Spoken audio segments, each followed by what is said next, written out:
দেৰগাঁও সমীপৱৰ্তী মাজুলী আহতগুৰি কংখ চাপৰিত বনৰীয়া হাতীৰ উপদ্ৰৱ। দেৰগাঁৱৰ কাষৰীয়া মাজুলী বিধানসভা সমষ্টিৰ অন্তৰ্গত আহতগুৰি কংখ চাপৰিত বিভিন্ন প্ৰান্তৰ পৰা প্ৰায় 200টামান বনৰীয়া হাতীৰ জাকে মুক্ত বিচৰণ কৰি ৰাইজৰ নিৰ্ধাৰণ কৰিছে। আহতগুৰি কংখ চাপৰি বহুকেইটা অঞ্চলত প্ৰায় 200 বন্যহস্তী থকা এই বৃহৎ জাকটোৱে আহতগুৰি কংখ চাপৰিৰ মাজৰ চাপৰি চেচুগুৰিকে ধৰি বৃহৎ শিকলি চাপৰিত কুঁহিয়াৰবাৰী আৰু কঠীয়াতলি সম্পূৰ্ণৰূপে অনিষ্ট কৰি সন্ত্ৰাসৰ সৃষ্টি কৰি আহিছে। স্থানীয় ৰাইজৰ পৰা জানিব পৰা মতে বন্যহস্তীৰ জাকটোৱে দিনৰ ভাগত কাষৰীয়া চম্পক চাপৰিত আশ্ৰয় লৈ থাকে আৰু নিশা হলে সেই অঞ্চল কেইটাত কুঁহিয়াৰ শালি ধানৰ খেতি খাই তহিলং কৰে। বন্যহস্তীৰ দলটোৰ উপদ্ৰৱত অতিষ্ঠ হৈ পৰা স্থানীয় ৰাইজে বন্যহস্তীৰ জাকটো খেদি পঠিয়াবৰ বাবে বন বিভাগৰ সৈতে বহুবাৰ যোগাযোগ কৰিছে যদিও আজিলৈকে কিন্তু ৰাইজে কোনো ধৰণৰ সঁহাৰি নোপোৱাৰ অভিযোগ আনিছে স্থানীয় ৰাইজে। ভুক্তভোগী ৰাইজে সংবাদ মাধ্যমৰ আগত জনোৱা অনুসৰি বন্যহস্তীৰ উপদ্ৰৱৰ সম্পৰ্কে বন বিভাগৰ লগত যোগাযোগ কৰোঁতে বন বিভাগৰ সকলো কৰ্মচাৰী উচ্চস্থলীলৈ গ'ল বুলি কৈ বন্যহস্তীৰ এই বিষয়টোৰ পৰা গা এৰা মন্তব্য দিয়ে। আহতগুৰি অঞ্চলৰ ৰাইজে যিকোনো প্ৰকাৰে বন্যহস্তীৰ জাকটো ইয়াৰ পৰা খেদি পঠিয়াবলৈ বন বিভাগক পুনৰ আহ্বান জনায়।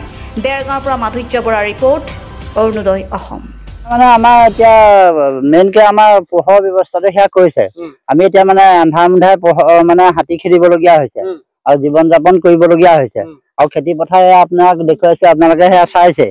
আৰু গতিকে মোৰ 5 বিঘা মান খেতি বেছিহে নষ্ট কৰিছে, মানে 8-9 বিঘা মানেই হ'ব। কিন্তু অকল কুঁহিয়া নহয়, কঠীয়া আৰু অন্য শাক পাচলি খেতি আছে, কচু খেতি আছে। আমি মানে খেতিজীৱী মানুহে আৰু গতিকে আজিলৈকে এতিয়া ইমান বন বিভাগৰ হেৰি কৰিছে, যোগাযোগ কৰিছে, এতিয়ালৈকে কোনো ৰখীয়া বা কোনো যোগাযোগ আমাৰ লগত একো হেৰি কৰা নাই। আৰু গতিকে আমি এতিয়া পঢ়া শুনাৰ পৰা ধৰি লৈ আমি চব এতিয়া বাদ দিবগে লাগিব। ৰোগী এতিয়া আমাৰ যেনে নিজে নিজে যি পাৰিব মানে মূৰৰ গতি সাধিবও চিত আৰু মানে শাস্ত্ৰটো লিখা আছে মূৰৰ গতি সাধিবও চিত, যে এতিয়া আমি সেইটোকে মানে ভাবি ল'ব লাগিব আৰু গতিকে নতো আমাৰ একো উপায় নাই আৰু মানে আমি নিজে আহে আৰু হাতী 200জন মান আছে আৰু মানে ভাগ হৈ পৰে থাকে। দিন হলে চাপৰিত থাকে আৰু ৰাতি মানে এই 3টামান বজাৰ পৰা ধৰক আহিব আৰু মানুহৰ ঘৰতো সোমাই যায়। ঘৰ বাৰী খেতি পথাৰ আপোনালোকে সেয়া দেখিছে। আৰু গতিকে আমাৰ মাজৰ চাপৰিৰ পৰা ধৰি লৈ বটুৱাৰ পৰা ধৰি লৈ একদম বিলতীয়ালৈকে ধৰি লৈ আমাৰ এইকণত মানে প্ৰায় মানুহৰ মানে খেতি পথাৰ আজৰি কৰি পেলাই এতিয়া মানে আমি ঘৰত বহি থাকিবলগীয়া হৈছে। আৰু খেতিয়কৰ এতিয়ালৈকে আমি পোৱা নাই। যোগাযোগ মানে ডাইৰেক্ট আমি কৰা নাই, কিন্তু আমি হেৰি দিছো আৰু এতিয়ালৈকে আমাক একো সুবিধা আমাক কৰি দিয়া নাই।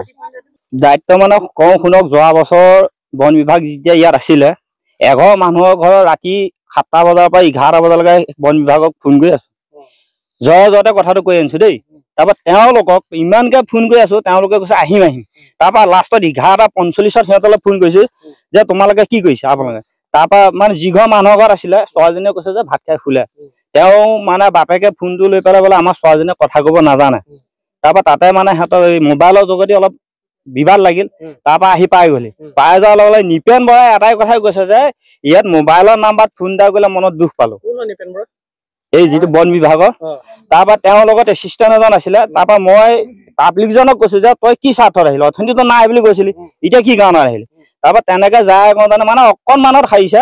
মই 3 বেটি লাইটটো লৈছিলো যে যাৱজ্জীৱন জেলেই বন বিভাগকে এটা মাথাটো লৈ পেলাই যাওঁ বুলি মই সেই পৰ্যায়লৈকে নামি গৈছিলো।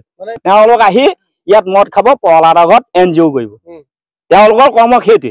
আৰু আমি ইয়াৰ পৰা যেতিয়া ফোন কৰিম, ফোন কৰাৰ লগে লগে নিপেনে এদিন কৈছিলে ৰাতি 10টা বজাত যে আমাক তালৈ অকলে যাবলৈ হাক যে আমাৰ লগত মানে প্ৰশাসন লৈ যাবলৈ কৈছে। তাৰমানে তেওঁলোকৰ লগত চিকিউৰিটি আহিলে তেওঁলোক ইয়াৰ লাগিব।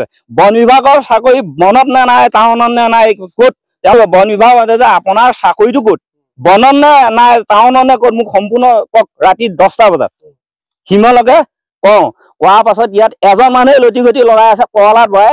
ইয়াৰ পৰা এপ্লিকেশ্যন দিয়ে সিহঁতক যে ইয়াত কোনো নাই, মই সুৰক্ষা কৰি আছো। সিয়ে গোটেই আমাৰ এই গাঁওখনৰ জীৱিতটো নিপেনৰ লগত পহলাৰে শেষ কৰি পেলালে। বস্তুটো লাইট 2টা আনিব, লাইট 2টা বা 4টা আনিব, তাৰ ঘৰ ৰাখি পেলাই কোনোবা এটা পুৰণা লাইট এটা দি পেলাই সি সেইটোকে মানে হেৰি কৰিব। কোনোবা এজন ক'ৰবাত ঘৰৰ পালেগে, পোৱাৰ লগে তাত মানে পানী বটলৰ পৰা পানী দি পেলাই কেমেৰা কৰি পেলাই তালৈ পঠিয়াব, লাগিলে 5 দিন আকৌ গাঁৱৰ মানুহক খেলক। মই সিমানেকেহে কৈছো, তাৰ বাবে যদি মই দোষী ক্ষমা কৰিম। আমাৰ বনৰীয়া হাতীয়ে যি তাণ্ডৱ চলাইছে দেখিছে, কুঁহিয়াৰ সমস্ত খেতি খাই শেষেই কৰিছে।